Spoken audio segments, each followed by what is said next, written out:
Welcome back, ladies and gentlemen. We are well and truly into things here at the Wargaming.net League Grand Finals in Warsaw. Let's hear it. Guys.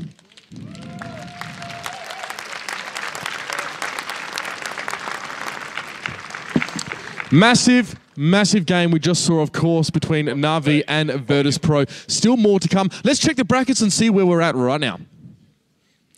Okay, so as you can see, we've seen this a few times already. Virtus.pro advance to the grand final. They are in that they have the advantage as well for coming out on top in the upper bracket. This game will be the one to decide who goes up against Na'Vi in the lower bracket final, and that team will then advance to the grand final, of course. So we're almost there, ladies and gentlemen. The games are just getting better and better. But for all more info and a more in-depth look at our next matchup, Clutch is the man for that one. Take it away.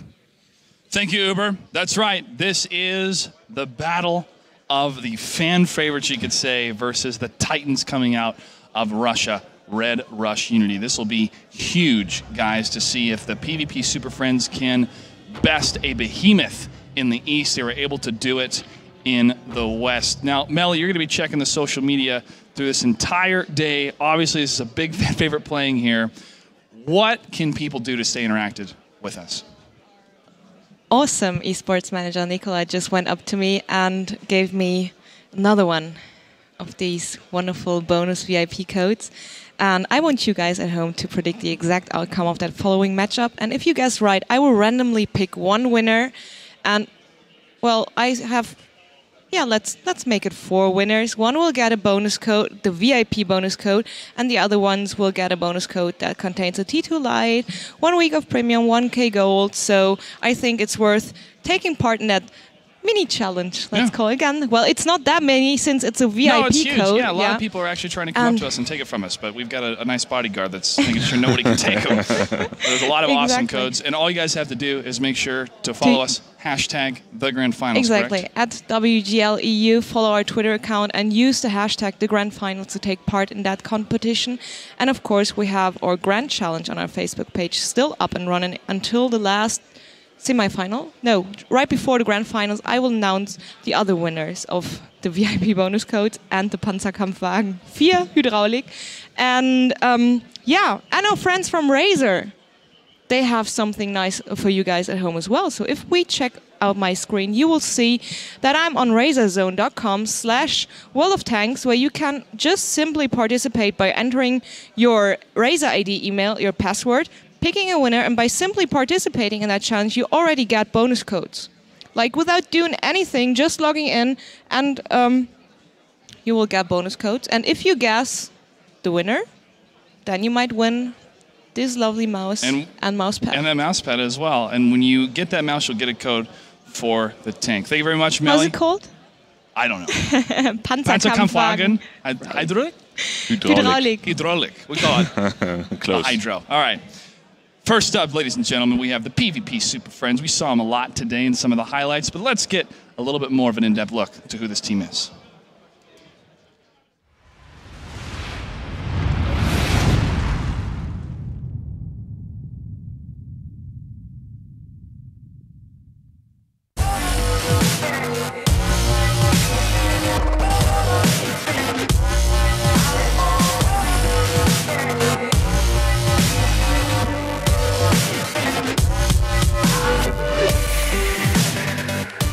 Of course, all of us are on a high, but we have to go back and put this high down again and look at the replays, see what we can do for tomorrow, and hopefully we could amaze more people.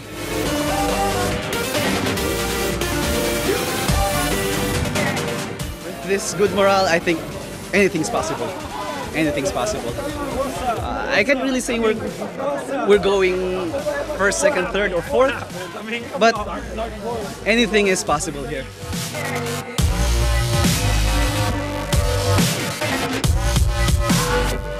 I'm very happy. I'm representing Asia, the server Asia. Everyone says we suck, we're useless.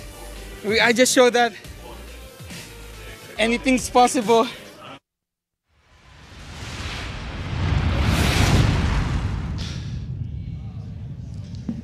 There he is, Batman. About ready to play one of the biggest matches of his life. His brother Robin right next to him. Crowd favorite here. Anything is possible. Isn't that right, Napoleon? Well, mate, he will have to definitely watch for the Russian winter, but go for Moscow! Go for Moscow, indeed. This is going to be a huge matchup for this team. Now let's take a look at their stats overall, how they measure up according to the best of the best. Aggressiveness and creativity in the mid-tier. Their accuracy, their shots. This is where we saw them take out Fnatic. They were landing their shots compared to the American team. Fight coordination, I think this is going to be changed. We don't understand the chaos. They do. And that is the power of PvP Superfriends. Yeah, that's definitely. I mean, yesterday he was calling Batman driving through Fnatic with his 3090, just landing the shells, and I think everyone was, what's going on? It was so surprisingly, yeah. Well, that's what Batman does. He wants to intimidate and work on chaos amongst his enemies. That's right. That's right. Let's take a look at Robin, though, the boy wonder, his brother, looking at his stats overall and how he measures up to some of the other teammates that he has. The Invuto, Ice Water, Little Mac, Hydro Rex, they bring kind of that chaos together with the shots that they're able to land. The thing that's most important, though, with Robin is that, one, he sits next to his brother. Two, I think he's a lot more calm in this tournament setting compared to his brother Batman, and that's important. You kind of have to have that countermeasure to the hyper excitement that Batman has in this matchup, because if the entire team is excited, they could lose focus. That's really true. Yeah, you have to get one in your team to calm down and say, guys, relax. We have to focus again. Don't get too excited. We have to win first before we can do the party. And I think Batman is more like, I do the party and then we try to win. Yeah, which is a different attitude, a relaxed attitude. Yeah. We spoke about that extensively yesterday, of the difference of the pressure that any team can build on themselves. Fnatic had that pressure built up for them at the end of Season 3. They lost to Simp. Again, they have a lot of pressure to represent North America. Unfortunately, they lost to PvP Superfriends, but the energy of the youth, but also that, hey, we're the vacation team, we're here to have fun, I think is... Weekend Warriors proper. Weekend Warriors, I think is such a strength for them at this tournament. And unfortunately, teams that are very, very professional for a long, long time lose a little bit of that funness of attending these different events around the world. It becomes very, very strict and professional. And these guys know why they're here, and they can say of all the regions in the world, they're in top 4 now. Who would say? No one. But they are. Yeah, this is a dream come true for PvP. Let's see how can they take a work from that, because if they can manage to win Unity, they can go all the way up. But it will be a hard race. Oh yeah, this is the toughest match they've ever faced. Well, we know Unity has experience in loser bracket, so that will be really tough. But Unity was also struggling before against Asian teams. I mean, they played in the first round against 3 Asian teams in the division bracket, and it was not only clear victories. And then they faced Virtus Pro and lost, going to the loser bracket, and faced another Asian team, if I remember right. And they were struggling from time to time. So I think Superfriends got definitely a chance to beat Unity. Yeah, because of the unorthodox play that we've seen. But let's take a look at who is the Red Rush Unity a little bit more in depth.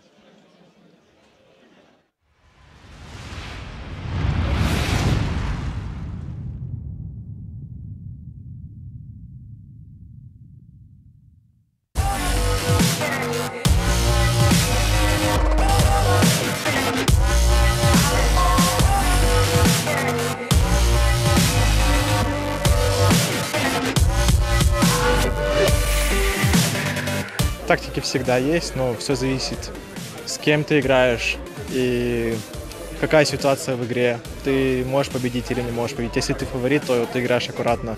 Если команда на голову выше тебя, то ты можешь и что-то сыграть, ну, секретную тактику ту же самую.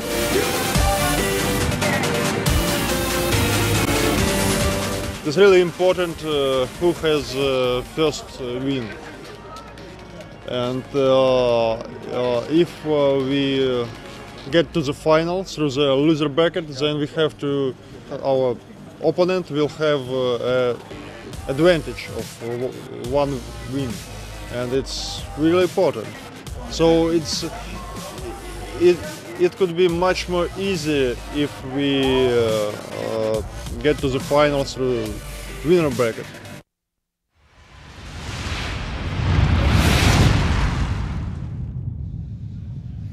All All right, gentlemen, Red Rush Unity is a team not to be messed with, no matter what tournament or what region you're from. Let's take a look at the stats overall, how they measure up.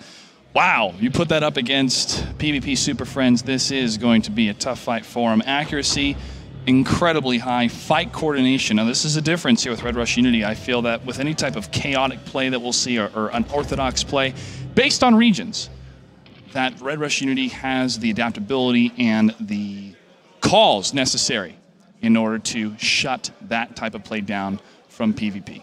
Yeah, they got the advantage that they watched the games yesterday, so they know what can be happen. I mean, they saw Fnatic losing against this crazy stuff, so they can prepare for it. That's a big advantage Unity have, and yeah, like we see in the stats, Unity is overall just a better team. That's why PvP Superfriends is the underdog and Unity is a favorite. So they have to prepare for the special stuff, play their usual tactics, and yeah, try to do the normal stuff. It should be enough. Yeah, but you have to remember the pressure is on the Unity side. That's true. PvP has done more than they have had hopes to. They have already filled their dream, so they are really relaxed. But of course, they are taking it serious. Like yesterday evening, when I saw those guys, they were taking just relax, but at the same time going bed early and be prepared to. But they have nothing to lose. They have nothing to lose. Everything to gain. Exactly. This is definitely just a battle between experience and talent and spirit on other side. And we'll just see what will prevail. It can be shades of details. Yeah, it's quite an entertaining battle that we're going to witness. Luciquel, speaking of entertaining, is one of the most popular streamers when it comes to his region. We're going to talk a little bit more about the Anatolich. His play, his performance, his presence has been felt throughout the entire world watching so far, as we saw in that interview and as we saw in his performance over the weekend. Kill-death ratio, 3.81. Not too shabby. Average damage per game, over 2,000. Personal battles and multiple accounts, at least over 6. So, I mean, when you look at the variation between the personal system, the personal talent this team has, the individual skill that this team has, it is huge. It's almost astronomical versus PvP. But can the individual egos, the individual talent, get in the way of team cohesion for Red Rush Unity? Could they start to break apart? If they start bad, they can fall apart. It's not unheard of for them. So the start battle will be really crucial. As Magu said, if they play some standard and they react really fast, I think they will overwhelm PvP, because God knows what will PvP do. But if something happens badly, there is a possibility they will not come back from that. There he is. There's the Batman. Coin flip from Muppe. And it looks like Red Rush Unity. Anatolich staying there. Yeah. Gets choice of home or away. I think Steps will be first ban. And still waiting for the first ban here. Confirmation from Batman. Mine's the first ban. Oh. Wow. Oh, okay. First time I'm wrong. All right. Ice cream still on the table. Steps still a possibility. Even I can't predict Batman. No one can predict. Steps on the table, gentlemen. Will we see it played here for the first time in the grand finals for World of Tanks? As a reminder, $300,000 is the prize pool. Each of these teams now have much more at stake since they've made it to the top 4. First map choice for the 5th map in the pool in this series is going to go to Batman, and we're getting confirmation from Muppe, our head admin. It will be Ensk. City map. I actually think this is a good choice coming out of Batman. They had more success on the open maps. Yeah, I mean, yesterday they go 2-0 against Fnatic on Himmelsdorf and Ensk, and then they fight back on first on Mainz, I think, and then Cliff and Prokhorovka. Exactly, Cliff and Prokhorovka in the last round on Runeberg. There's the bat signal, folks. Get those bat signals on your phones. I want to see everyone with a bat signal. We need it, definitely, yeah. He's the hero we deserve and the hero we need right now. If they win this game, they should darken all lights, turn off in the hall, and then just the bat signal in the center. Well, awesome. Unity doesn't want to play the open maps, so they're putting the steps to as a 4th map. Intriguing. If it goes to a 4th map, it might be a hard-fought, chaotic battle for Red Rush Unity. So this might be Himmel. If there is a pattern that they don't want to play those city maps. Batman with his brooding face, trying to choose the next map. Yeah, I think Himmel is an obvious choice for Batman now. Oh, Prokhorovka. Well, at least we can take it to a game 3. Choice going over to Red Rush Unity. Could see a possible Red Rush Unity versus Na'Vi, and there's some history between those two teams. Na'Vi, formerly the Red Rush. Yeah, they played, I think, 6 or 7 times in offline events, but I have to say they never ever beat them. Yeah. Now we always win against Unity guys. Yeah, Cliff, second map, Himmelsdorf, first map. So we will start with the city map and then we go to the open. Cliff, the open area in the center. I'm predicting some 1-2 play happening from depending on the spawn areas on Cliff. And Cliff was the turning point yesterday against Fnatic. It was. And Prokhorovka the follow-up. So I think from the map pickup wise, it's good for definitely for PvP Superfriends.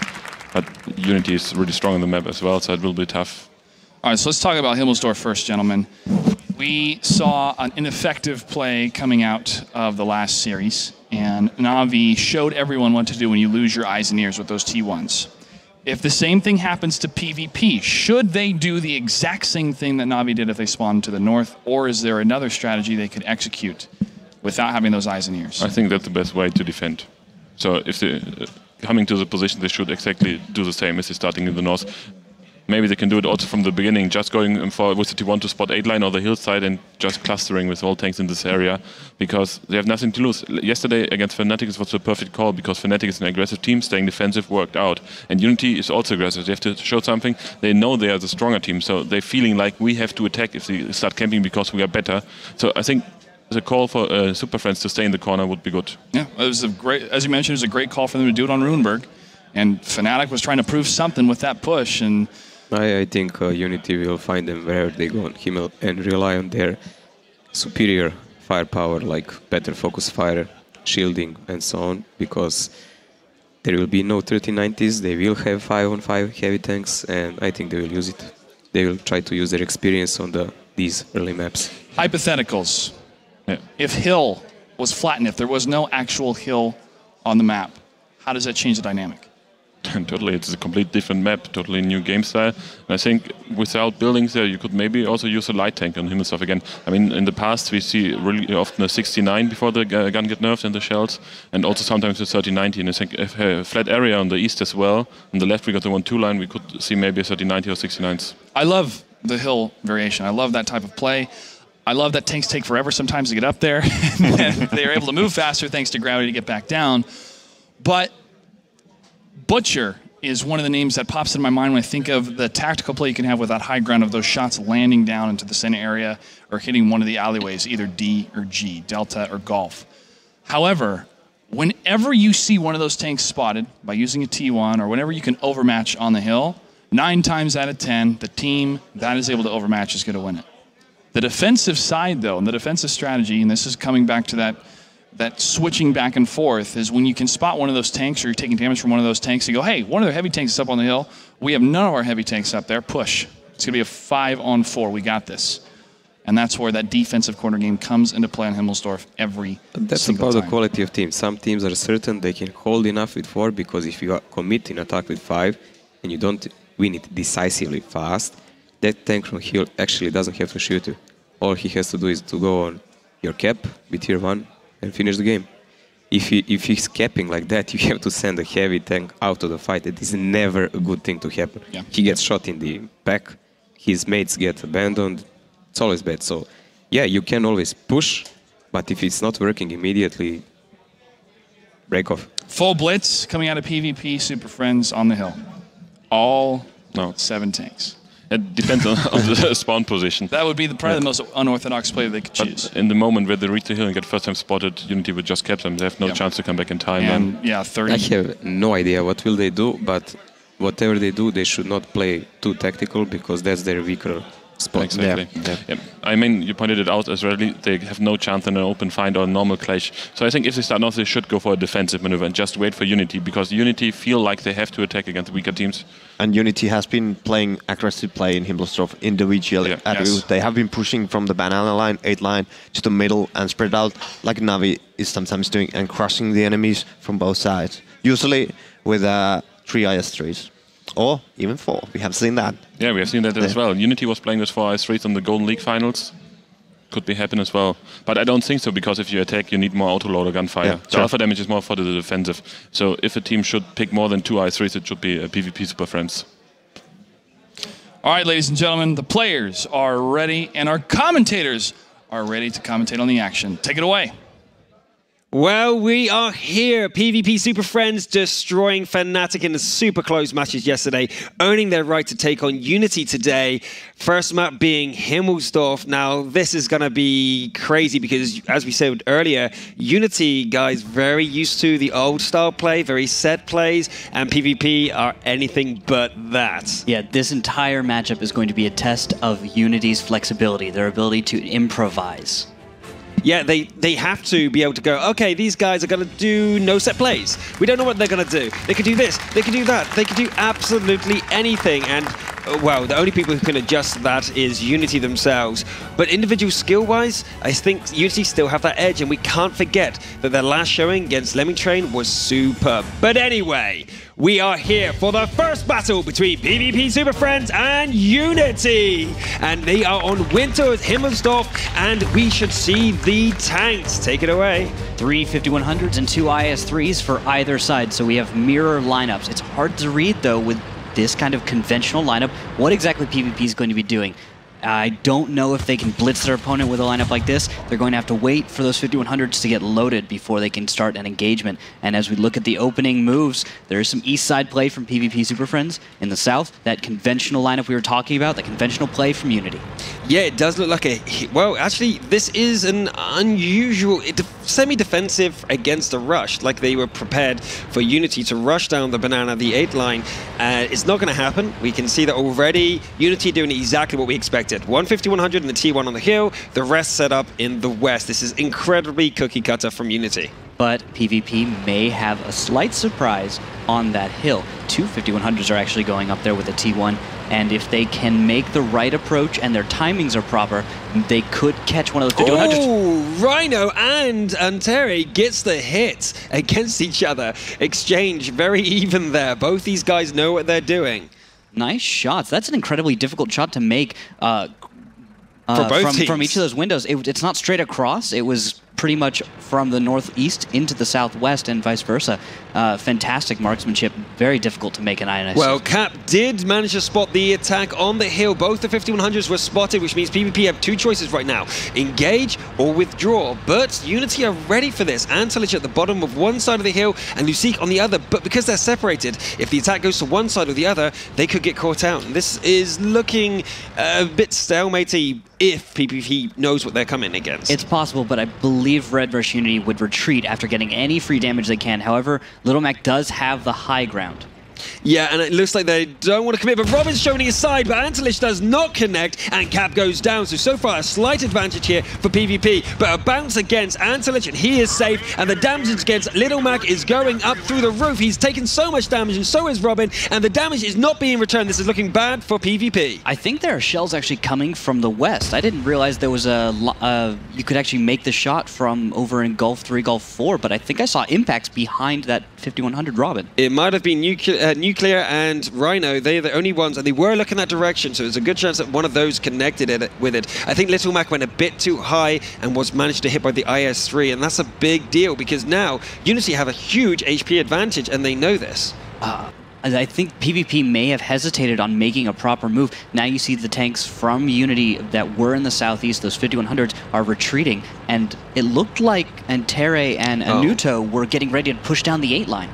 Now, what about this play here? As Werder is there on his own, he can't do anything. If he's spotted by this T1, he is dead. There's no support for him. There's nothing he can do against these 2 IS-3s. Unless he stalls for time. He has an autoloader, and he could get the right track shots and just run around this big train station and waste enough time for support to come from the east. It's possible. The pings are going out by Unity to say, like, hey, make sure there's no one supporting this guy because there's 3 of us here and 1 of him. And that is a big deal because PvP would have to either attack the base, go for assault on the base of Unity, or support their teammate here. Oh, but look, so much damage going out onto this 5100. He is down to half health, and I don't think he's going to be able to delay for enough time for allies to come support. Yeah, he is hit on his ammo rack. He's in a lot of trouble here. He's completely isolated from his teammates. PvP are going to make that play on the base, and almost no one from Unity will be able to come back in time. This is a big play from PvP. This is a huge risk, though. This is a huge risky tactic. Yeah, and Diodor should take down the 5100. There he goes. First tier 8 goes down. But he goes immediately on reload, which means he might actually be reloaded before this end of play happens, but the T1s are both taken out. Batman and Hydrex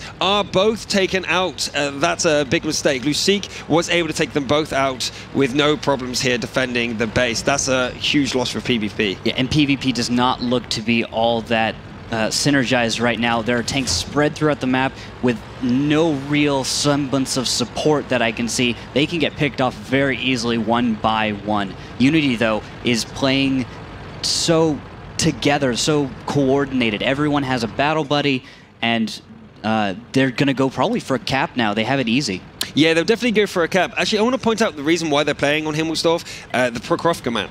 Everyone was surprised on the analytics test that PvP put Prokhorovka third, and the reason is because Unity played it amazingly against Lemming Train, and they're probably scared of that. I know I would be. But you're going to see it no matter what. Why? I guess it's just a choice of that or steps or something. Well, if you get a draw on Himmelsdorf, for example, maybe they thought that it would be even enough that they can hold it off and get the draw. They won't be behind. And so when it comes to that map there, you don't want to start behind. You want to get some momentum or at least make sure that nothing goes. But we do have an engagement happening, and again, PvP are split off, and they need to put a good defense up here. And it does look like Unity are actually split. There's one tank that's lagging behind, so if the engagement happens now and PvP are together, they might be able to bring this back. Yeah, but they did waste so much time, though. They let PvP Superfriends get tanks all the way from the south, practically at their opponent's cap, all the way back into a defensive position. Unity probably should have pushed, and they would have rolled over this. Of course, I don't think they had the intel on PvP Superfriends knowing those positions. But we are having some damage against Anteri here, as Antelich and Nuclear are trying to do some damage. But his teammates are coming in. Yeah, there could be a counter push, 2 tanks moving up, and a pinning tank on the D line. Okay, so Robin looks like he is going to make the move. This is a big counterattack from PvP Superfriends, and it might pay off. This is the move they need to make, but it has to be successful, as the Antelich does have enough shells to kill Robin, and this might be bad if Robin does go down. That was 1 for 1, but Little Mac and Anteri need to get back as Diodor and Rhino comes in. They need to back off. They need to back off right now. If they get caught in the open, this is all over for PvP, but Little Mac gets out of there. Anteri needs to get out now. He has one more chance to get out, and he does get out. What a miss there as the snow goes into the air, and Anteri's protecting Little Mac, but he doesn't exactly have much HP either. He can take 2 more shots. Rhino is on the reload. Diodor has 3 shells. He can kill them both, and Anteri will go down with the next shot. Little Mac's in so much trouble. There's only one more support tank left, and he comes in the rear as Onuro comes in the behind, ramming Diodor, but he doesn't have enough damage to kill everything here so quickly. He's on his own, and he's just going to get rammed from every direction as Antelich comes in. Lucic comes in. He is surrounded. It is mealtime for Unity, and they take the first map from PvP. Good battle from start to finish. Just slow, methodical, everything we expect from Unity, and nothing surprising from PvP. Some not common tactics, but really not all that unconventional. They tried to up the ante on the hill. Unfortunately, it didn't really pay off. They got a T1, not worth it in my opinion. Yeah, it was pushing the T1s in first together into the cap. They didn't expect any defenders there. The 150-100, Lucic, took them both out. 1, 2. That was the cap pressure gone. If a bigger tank had came in, or all the tanks came together, all 4 of them, Lucic would have fired. He would have hit one of the bigger tanks. They would have just killed him, because it would have been 2 versus 1. And then they would have still had the 2 T1s, both heavy tanks in there, and it would have been 4 capping against only 4 remaining opponents. By the time they came back, they would have been ready for the defense, and their teammates would have been chasing. It would have been 4v4. It would have gone a lot better for them, and actually, they could have won that. Yeah. But losing those T1s on the approach... Yeah, you can't put pressure on the south cap of Ruinberg without at least trying to screen it. You have to put tanks between your cappers and your opponents. You have to stop them from blocking it. You can try to put a 5100 or something on the cap and shield those T1s, but generally someone will just rush in and deal with the damage that they have to take in order to stop the cap. I see very rarely that 5100 shield actually work.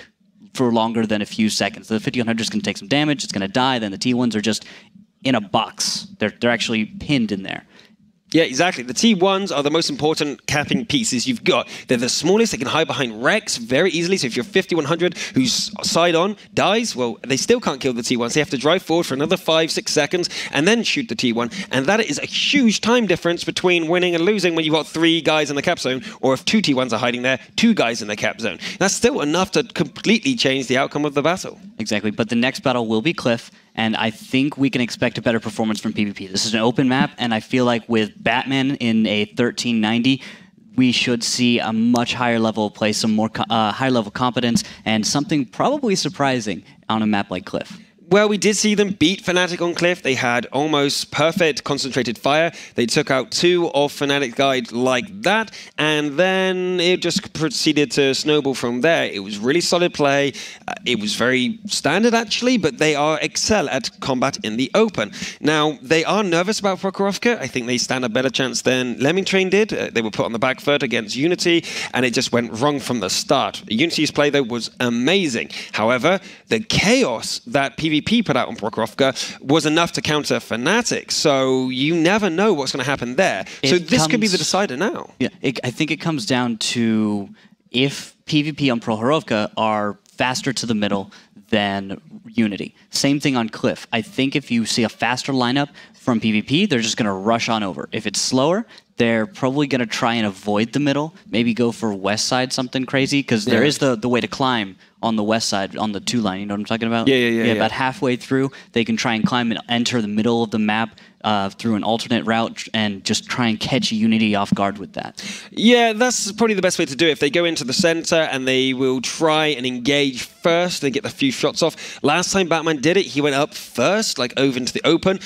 tried not absorbing the shots, but dodging the shots, using up the autoloaders, and then his teammates came over and was like, hello, 4 shots, bang, bang, bang, bang, bang. 2 of them were dodging, 2 of them were sitting still aiming. It was really good sharing of the aim time stroke, absorption of damage. They shared damage well, performing very good on these open maps, causing chaos, taking apart these teams who are methodical and need the structure, need the calm to perform. Like Fnatic, like Unity, and like some of these bigger teams. And if they're going to cause an upset, it's PvP that's going to cause it. Yeah, I'm thinking about,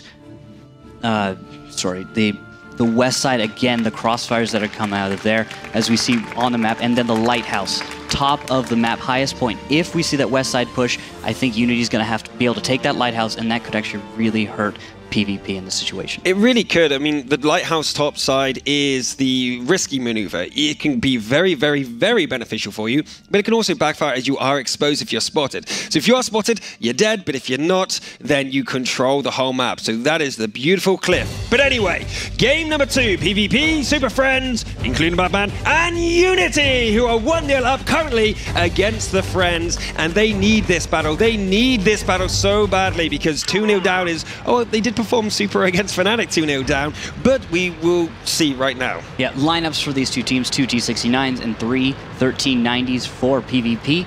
Batman, of course, in his 1390. On the other side, for Object 416, Pershing, T69, and 2 1390s. I love this lineup. Very defensive, I think. Isn't this exactly the same lineup as Virtus Pro took against Fnatic? And Fnatic was like, hey, we know how to counter this, and it went wrong. Yes, that is exactly the lineup. We're going to see the 416 take up a position in the far back, Alpha 5. There's a raised position that gives you such a wide range of fire. And with 330 pen heat rounds, there's nothing you're going to really bounce against. And that does mean that PvP would have seen this lineup. And if they see these tank lineup, they're surely going to know, hey, this is what they're going to do. And Ancelich gets the first hit against him. And there you go, Nuclear is also hit. So that's an HP advantage here for PvP Super Friends. You said an early engagement is what they need. They need to get there before Unity. It's exactly what they did. The HP advantage is not huge. It's just 1 shell. But, you know, it might be what they need just to have that little bit of an edge. Rhino's down to 2 shells. He is in that 69, so it doesn't matter too much. If he reloads, he's tried 1 more, and he will be on full reload. I think Batman is the most important tanker in this PvP Super Friends positioning right now. He has the far west position. He has the chance to put flanking fire while there's some passive positions. However, Rhino is in an amazing position for a medium tank. Rhino took a little bit of a secret approach that not a lot of people know about. He actually did not climb up into the high ground and then drop into this position. He actually climbed it from down below in that T69. beautiful position, and with that, he has great fire onto the middle of this map, but he can just climb up and counter the position currently held, or sorry, previously held by Batman. Yeah, Hydrex just took a shot, and as Werther was hit by Rhino in that super position, but Batman's going to be very careful, as he will be hit from the side, as Rhino is completely controlling the map. What a secure position for a T69. In fact, I think it's the best position on the entire map for a T69. PvP Super Friends are not doing so well here. They're losing so much HP after that initial advantage. They've not actually managed to get any more damage on Unity. Things are going wrong. Yeah, they're not flanking to that west side that I was talking about earlier. I thought Batman was going to be able to get some flank fire out, but he is not. Also the T1s, there's nothing happening with these T1 Cunninghams for either team. Robin... Oh, Nuclear going really high. That is actually his position that could be very vulnerable if he gets tracked and he just stays up there. But he's getting those shots off and he's protected by his turret. A slight mistake though, even a meter off, and he could get tracked in the open and that could go really wrong. Yeah, PvP Super Friends were just moving around so much though, and that I think hurt their ability to counter Nuclear and made it so they put too many shots into dirt. A number of them are short a few shells, and with that, if Red Rush Unity is counting shells and keeping track of reloads, they may make a push soon. They could do, but I think Super Friends actually need to back off a little bit here. They need to draw Unity out of their defensive positions or learn from what Fnatic did and just do it better. Fnatic's attack would have worked if it wasn't for Nagatron and his teammate Jackie trying to go around and missing up. I think Jackie rammed, so Nagatron missed his shots, wasn't able to focus down the 1390s on the hill, and it backfired on them. That play was just a little bit better. It might have worked out for Fnatic. I just don't think it's going to work with this much health left. You see, every tier 8 for PvP Super Friends right now is short a little bit. They've taken 1 or 2 shells here, some of them even 3. And with that, making a push, you have to pay to start the engagement. You're going to be put at a slight disadvantage. And I think Red Rush Unity is too good at focus fire and has too strong of a defensive position for that to succeed. Right now, Red Rush Unity needs to make a mistake for PvP to win this battle. Absolutely agree. I think PvP needs to go on the defensive and draw Unity out. Unity have not made a play. Their play was, let's see PvP attack us, because they're a very aggressive team. It's a very sensible thing to do. They did attack, they failed, now it's Unity's counterattack. There is one opening now. When Antilich in the 1390 is spotted, I believe we may see a PvP Super Friends just push. They recognize a tank out of position, and then they can just begin the fight. But that object 416 would destroy them, and if he is spotted and they do go round, that 416 in that back position will destroy them. Such a quick reload, such damage. It will, well, I just don't think it can work. He may get 1 or 2 shots off, but if PvP Super Friends understand the positioning of that 416, they can put themselves behind a few rocks. There's one in particular in Delta 4 and Delta 5 that they could put themselves up against, and that would actually keep Diodor from being able to support his allies.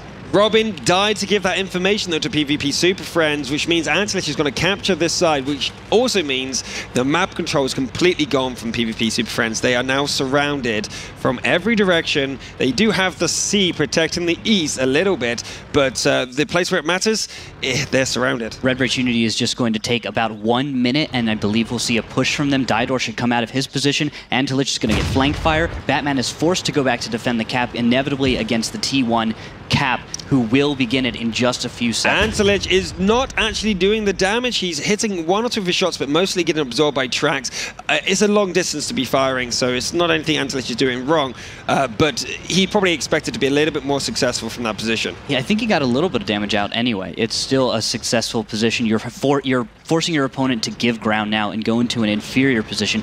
With that, Red Rush Unity has center control, and they have the top of the lighthouse. I would be scared if I was PvP right now. You're getting backed into a smaller and smaller corner as Unity are flexing their muscles slowly but surely. Cap is spotted, but there's a miss. Batman does not connect with Cap, and Cap is able to get into cover. There's no way Batman will be able to take down Cap now, which means there always will be pressure if he moves out. There will be no way they can counter that. And if they do decide to engage him, unless it's their other T1 successfully kills him, which he's doing now. But Batman's spotted, and he's taking damage from the other side, and now he's pinned as well.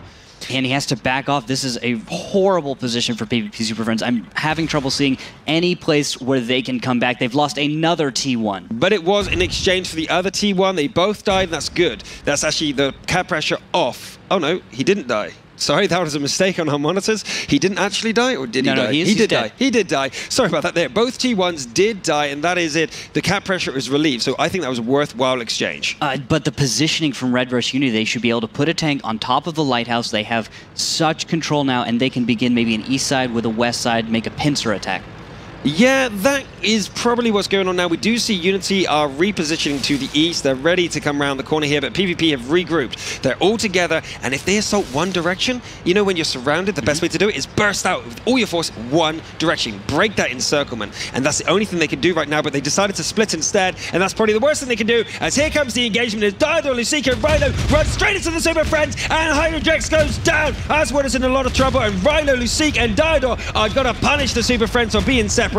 And this is all over as Little Mac also goes down. The encirclement worked, and Unity are going to take a flawless 5-man down. Wait, no, Lusika's going to go down. One more shot, he does. Dido, though, at max HP, is not going to be able to die. Batman circling past to get another kill, but he's on his own. He has 3 shells left. Dido is reloading, but he's reloading quickly, and he will be able to do a ton of damage to Batman. He's now a 1-shot for him, but he was only 2 more shells left, or 1. That was the last one there. He will be on reload for 45 more seconds. Nuclear and Dido pick up the kill. Number 2 game goes to Unity. PvP in a lot of trouble. Yeah, that looks so good from Unity. It was the strat we've seen before, and they're known for executing on that strat every single time. You saw it work against Fnatic and now against PvP. Slow but steady. Unity are back on form. We said at the start of the tournament they were playing a bit shaky. We were not sure if we would see them here in the final day. And then we saw them against Lemming Train, and they looked hot. They looked stunning. When before we didn't see them performing well, we were like, yeah, okay, they've got a good reputation, but they're clearly not playing well. They shook those nerves. They're getting better. And every game we're seeing them play more and more like the betting man would have guessed them playing from day one. Exactly. All they needed was just a tiny bit of momentum. Sometimes you get a shaky start, and especially when you're in a group with teams that don't have the reputation for being the top skill. It's just, that's the group they were in. They did not expect, and I don't know if they studied their opponents as well as they should have, meaning they dropped a few here and there or looked shaky here and there.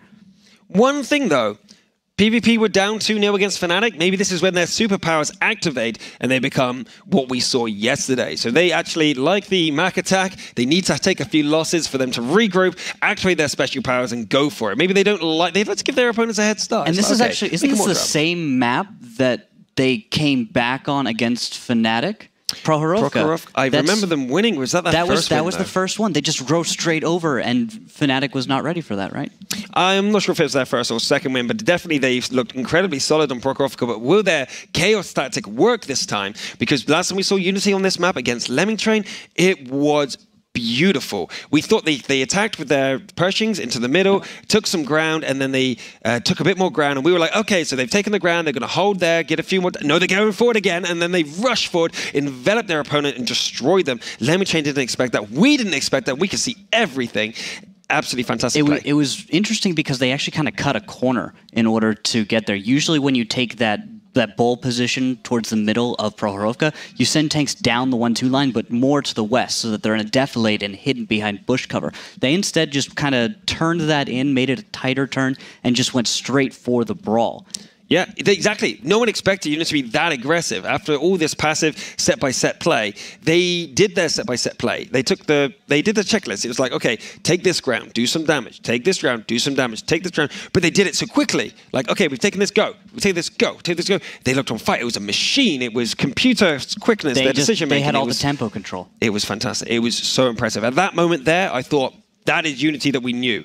That is the Unity that's scary. That's the Unity that could even take out Na'Vi. And we did see Na'Vi drop to Virtus.pro, but the games were super tight, and everyone knows that Virtus.pro has been boot camping for this, whereas Na'Vi were not able to. They were only playing online. I say only, but they were playing 10 hours a day, but it wasn't a boot camp. So Virtus.pro got the edge from that method, but you know, statistically, Unity should fail against them. They've never defeated Na'Vi offline forever. And that could change here and now. Yeah, to change here and now on Prohorovka, it was Cliff last time that was the comeback place for PvP. We'll see if they can do the same thing here on Prohorovka. Right, so Prokhorovka, what can we expect for the play? We saw the last time PvP played on this, they were a bit of a mess, they were everywhere, but that was their strategy. So, anyway, PvP Super Friends, their last chance to see if they can do anything against Unity here on Prokhorovka. Let's see those tank lineups. T32, Pershing, and 3 1390s for the side of PvP. On the other side of Pershing, 2 T69s and 2 1390s. Unity bringing a very similar lineup to what we saw last time. I expect to see that west side push, taking the bowl and then pushing the 1-2 line. But first, we're going to see a 1390 scout run right at the middle. It's going to come up against 3 1390s and might get sniped by the T32. There's a chance. Well, here comes the traditional scout by Lucic, and Batman Hydrex is right there saying, hello, did you expect me to be here? And he's got to go for his early damage, but he's got to be very, very careful. Everyone is ready for him. Love this from Batman. This rock is so crucial to possibly countering the positioning and the attack of Unity. Unity are doing exactly what they did yesterday, but this time they're paying for it as Batman is ready for them. They have totally outplayed them right now, but can they pull it off? As Antelich has taken so much damage from Hydrex, who's not able to be protected. It looks like Unity's strategy that works so well against Lemon Tree is not working as well against the PvP Super Friends. But there's a chance for them to come back. A 1390 is pushing down the 1 line, and that flank could bring this back. Shots into the sides and backs of tanks. But goes down really early for PvP Super Friends as they go in. Entree goes in as far as he can go. Going around the back of Antelich. Antelich has 2 shots. He's actually burning, and he's going to go down. As Entree gets the return hit, though, it is 2 down apiece. This is actually closer than it looks. As you said, the flanking maneuver from Unity might actually bring this back as the chaos ensues. But that 1390 that was pushing down the 1 that was nuclear has shells still, and he gets a kill. Batman is down. There's 2 left here for the PvP Super Friends. They did a great job countering the tactic, but they might not be able to pull this off. Rhino is on reload, and Unhoning needs to get this kill, but I'm not sure if he can. Yes, he can get this shot. He might be able to get him. He fires and does get him. And on fire! Rhino goes down. That's exactly what he needs. Hydrex has reloaded, and he's going to come in and help, but he needs 2 shots left to do the damage. Antro's down to 1 hit, though. He's going to go down to Lucic. I'm not sure if Hydrex can actually pull this off. Little Mac's still alive. He can help, but there are both the T1s still alive for Unity. And just look at Batman. He is screaming his head off right now, trying to get his teammate to bring this one back, but Hydrex is out of shells. He's on reload, and Artie, Cap 1 are still alive. They can start the cap, maybe even help out. Yeah, the big trouble here is that Hydrex actually behind Lucic in reload.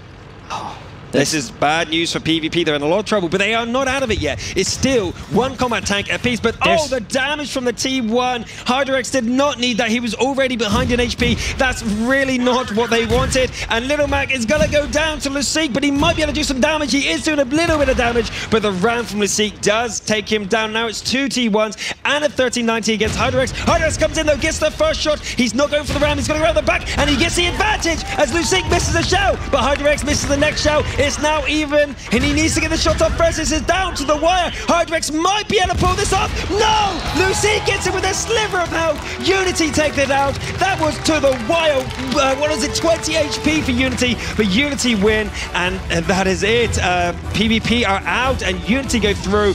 What a close game. Prokhorovka did not go the way Unity want, but they still pulled out the bag. Respect for PvP, though. They almost managed it. They tried to set up for that counter. It looked like it was going to be able to stall that push, but the 1390 nuclear pushing down the 1 line, he just turned the tide back, brought the momentum back into the favor of Unity, where it looked so dark for just a minute. They are cool as a cucumber. You cannot say that Unity did not know what they were doing. They, as you said, it would be a test to see how well they adapt. And we just saw it. Unity know how to adapt. The chaos that they brought to this battle was amazing. PvP brought the chaos. It worked, and swung back for Unity once they got their cool again. They realized what to do, and they did successfully adapt.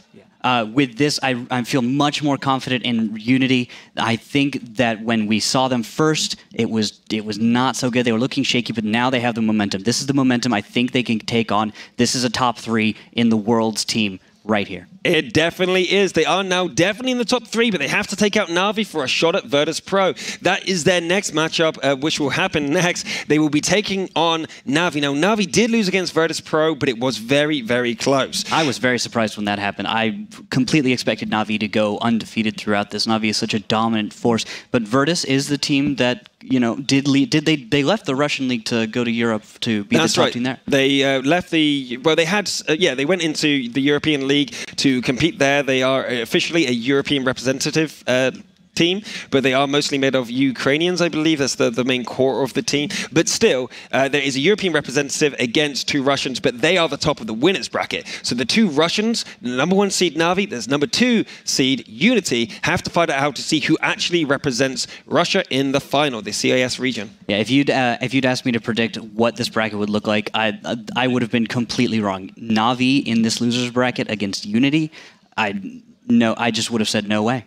Before the tournament started, maybe I would have guessed that. But after day 1, I would have said Unity did not deserve to get out of the day 1. I was like, no, they're not going to get out of day 2 for sure. If they keep playing like day 1, not at all. It's just not going to happen. But then in day 2, they obviously had rest, eaten the right breakfast, and come back flying. They came down kicking and screaming and proved to us over and over again why they are here and why they're the number 2 seed for Russia in the CIS region. It's just fantastic, their play. Yeah, really great play. What else can we say about this match? It was fantastic play. I wish we could have seen steps. I really wish we could have seen steps. We haven't seen... Have we seen... We haven't seen it at all. No. We have not seen steps at all, but it was the next map. If PvP pulled that one off with the 24 HP that was remaining on Lusig, then it would have been steps next, and that would have been ice cream for everybody on the analytics desk. I bet the clutch is happy. He's like, whew, no, I'd have to open my wallet for that. But oh, wow, it was just so good. And there's Batman happy. And the thing, Unity, I have actually more respect for them as ever. They don't think they came into this respecting the Asian teams, especially PvP Superfriends. They were like, who are these? Who are these guys? And now you just saw them on stage, shaking their hand, getting photos with Batman. They respect the team so much more. And what a move by them. Coming here to the grand finals with no expectations on them and getting 4th place. Absolutely beautiful. Just like really good. All of the Southeast Asia Korea teams have really impressed me this tournament. I did not have nearly the expectation of performance. PvP was a team that I thought was going to lose out very early, but no, they surprised me. And then on top of that, everyone in the group stages just completely blew me away with their level above what I thought was going to be here. Okay, well, that's enough from us. Let's hear it from Unity on the stage. Thank you so much, guys. What a massive game. I'm here with Moonkiss, management for Red Rush Unity. We've seen him in some clips already. Just a quick question for you now. I know you guys are getting ready for your next match. Very, very important. How do you deal with a team like PvP Superfriends? No one seems to expect, I know Fnatic definitely didn't expect what they did, but you guys seem to really just play some precise and accurate World of Tanks, and you really tore them apart. Well, I think that they are from the youngest server, and we are really surprised that they get to the such stage, to the 1st place, and probably they're happy with that. Yeah. So maybe they I don't know, maybe they had a lack of motivation or something like this. Yeah. I'm not sure. Okay, so obviously in terms of how they play, do you guys ever know what they're going to do before the game? Can you prepare for PvP, or do you just stick to your own game? Yeah, it was about 10 or 15 minutes discussion between players, so it wasn't something special. Well, thank you very much, Moonkiss, and congratulations to Red Rush Unity. They'll be moving forward into the lower bracket final. It's going to be a fantastic match for them. Sorry. Upper bracket final, should I say. Of course, ladies and gentlemen, we need to hear from our experts on this matter. There was some quick games there, some very chaotic moments, but let's head to our experts to break it down for us. Clutch. Thank you, Uber. Gentlemen, bit of sadness on the desk saying goodbye to the PvP Superfriends, but we have to congratulate them once again. Southeast Asia was well represented, and they are in the top 4. The first map ends mirror matchup, mirror lineup for the tanks, 35100s and 2 the IS3s, excuse me, on Himmelsdorf. The trap that was set, we talked about this trap a little bit earlier, but Mr. Mojo, why don't you detail for us how that worked so well for Red Rush Unity? The experienced teams, when they want to avoid the fight on a hill, usually set up some 5100s at the lower part, and they wait for people that are maybe less experienced and that are charging to do a quick kill on tier 1 or something like that. They even can send a tier 8 up to bait and to run away. And when guys come out, they have nowhere to hide effectively. So they do some shots, they're prepared to run away, rotate the map, start the engagement, start the playoff, and so on. So PvP obviously didn't know that, and they experienced some damage. Other part of Unity counter-rushed the rail part. Again, do not leave your mate behind. They had 150-100 behind the rails, and he died really fast. So Unity just took control of the map, and that was it. We see a lot of division happening for some of these teams that the Russian and European players are dominating whenever they can find that division. But looking at the possibilities of Hill, and we were talking about this before, what if they brought 3 tanks and went for the straight overmatch? That would definitely change the odds. If they brought, as example, IS-3 with them, and then went down to check what's going on, Unity would be in trouble. They would have to really, really run, and if other tanks of PvP were more focused, not like one guy on rail and 2 on 8 light, but more closer, that would be an entirely different game. But we're saying they have less experience in international competitions, and it takes price. So in a way, Cinderella story is over, but this is valuable experience for them. Yeah, definitely. And also in the end, we saw the miscommunication slightly. They pushed around from the base from Unity to flank them from behind. And there was one tank coming up from, I think, the G area. He should also flank them, but he was 20 seconds too late. So 2 tanks of the 3 in the north pushed in, and the third was 5 seconds too late, and the lower one was 20 seconds too late. And Unity was perfectly waiting for them, aiming for them, give 2 shots, coming back, shielding each other, while the reinforcements arrived already. And the timing was not good for PvP Superfriends. And yeah, you can't beat Unity without perfect timing. They did counter push with 4 or 5. That was desperation choice. Yeah. And I told them to be beware of winter. Beware of the winter. What was the first map? Second map was Cliff. Now, this was the changing point for them when they faced Fnatic yesterday. But this time, the biggest problem we were seeing is that they kept poking up to assess what Red Rush Unity was doing, and then getting shot, and then going back. Yeah, they tried to do the same thing they did against Fnatic yesterday. Tried to poke them and kill 1 tank fast from there. But Unity was prepared, and they had actually switched sides. There was a Pershing next to the cliff, so he was poking there and taking those poke shots to the MX-1390s of PvP and putting the damage down PvP tanks all the time. I remember yesterday we said Fnatic used tanks in a wrong way. They picked 4 1390s and put them in that bad position, while Unity had tanks for perfect defense, a sniper in distance, cooldowners in proper position, and they still try the same, like it's nothing changed. And they were just getting shot. Ouch! Yeah. Fnatic had the 1390 in the location where Unity used Pershing, which has a lot better gun depression than an MX-1390. Definitely does. That's true. And also, you spoke already about this poking out. Normally, an experienced team, now, okay, the tanks are here. They will not move for the next 50 seconds. But for PvP, it was like not one tank was going out and check if there are some tanks to spot. No, everyone was going out. So they're losing hit points on every tank, 1 or 2 shells for basically nothing, because they got the information already. They earn nothing new, and they don't have to go out. You can go out maybe with 1 tank on the other side for get the spot information, because they first have to aim at him, but not with the tanks where the enemy's already aiming at. It's too reactive. You keep trying to read what your opponent is doing, and then it just becomes a Simon Says almost, that Red Rush is like, all right, well, this is what we want you to do, and then they'll pretty much move into the positions that they want and be able to push forward. Last map, Prohorovka, the closest map, and worked in favor of PvP against Fnatic, but almost broke the line like yesterday against Fnatic. Fnatic was 2-0 up, and they broke there. This was as close as it gets. 130-90 surviving on 20 health in one-on-one shootout. The strengths of the 1390 I don't felt were utilized to the benefit of PvP Superfriends, and I'm talking about that mobility. Many times we're seeing a lot of these tanks try to use bush cover in certain scenarios while they're reloading. That mobility and staying with that mobility allows you to escape those firefights when you have to reload. Batman was spotted, they knew where he was stopped, and they were able to unload upon him and wipe him out completely. Where do you find the balance between moving with the 1390, firing, and then getting out of the firefight while we're reloading, or staying in the firefight to be that pressure? Because the enemy doesn't know if you're reloading or not unless you have the people counting the shells. It's a person who drives the tank. He must decide everything in a split second in coordination with team. If you push, you must have somewhere safe, close, where you can hide a bit if you are a bit ahead of the team. You can't just YOLO in like nothing's gonna happen. Okay, yesterday Fnatic missed him like 20 times, but these guys were expecting that. Yeah. I mean, I'm pretty sure they saw that game. And it looked like PvP totally missed Nuclear coming from the line 2. He got total flank. He solved the game. Yeah. Nuclear solved the game with that flanking maneuver. It was great. And then he continually moved and got those shots. And with the mid-game positioning, sometimes we'll see a couple tanks slow down slightly, but not fully stop for those shots. But when it comes to the longer range firefights of the 1390s, they don't have the best accuracy in the longer range fights, and that's why you have these more defensive plays, choosing the T-32s, choosing the Pershings.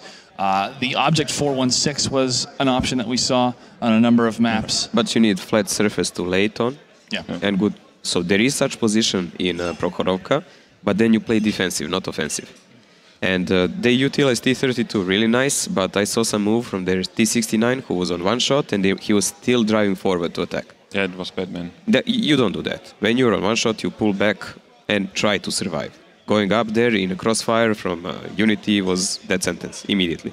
And even when the T-32 from PvP was dueling Lusigul with the 1390, the T-32 was moving towards the 1390 when he could have stayed in a hold-down position against the 1390. Yeah, it was misplay. You got to keep that hold-down position, man. I mean, that's how the T-32 has no cons, is when it's in that hold-down position. If it's not, I mean, it's in its job description. Yeah. I'm in a hole. Yeah, but I have to point out something I really noticed from PvP Superfriends, the use of the 1390. I think the 1390s one by one outplayed the 1390s from Unity in that case. The damage they're doing while they're driving is really, really on a high level. I don't want to say that they're behind the player skill-wise. Just circling around and hitting tanks with every shell is really, really impressive from PvP. Exactly, and I wanted to highlight that a little bit because when you're in that mobility game, that's the hardest choice to make, is what do you do when you're reloading? Do you stay in the firefight? Do you stay mobile? Do you say, hey, I could shoot you at any time. You don't know if I'm reloading or not. And that is really, really important because that adds pressure. That adds another player. And the sharing of hit points as well, because if you're on the focus and on full hit points, it's good because your lower teammates can escape. And if you're dropping low, you just try to escape and the next one get in and do the same like you. And I have to say, they really impressed me in that case. And I look forward to seeing the careers of PvP Superfriends continue to grow in the Southeast Asia region. Anuto, Batman, the brothers, continuing the fight in the following season. We got Robin holding the line as well. You can always blame the Robin. It's Robin's fault. It's Robin's fault. It's Robin's fault. Although we'll probably see him as Nightwing probably in the next season. Well, congratulations to them on making it to 4th place. Melly, a lot of people I'm sure had a lot to say about that series. Absolutely. Well, the predictions were pretty clear for Red Rush Unity. I was somehow obvious, but people at home are really, really sad for losing Batman in this tournament, since he is a character, man. He just shines on a stage, and we need figures like that in esports, and it's great to have someone like that here, and people at home really appreciate it, appreciate how he interacts with other players. They're taking pictures on the stage and everything like that, and it's like a little rock star. Yeah. And maybe Batman will return. Nobody knows. The Dark Knight will rise again. He does. Maybe with Catwoman.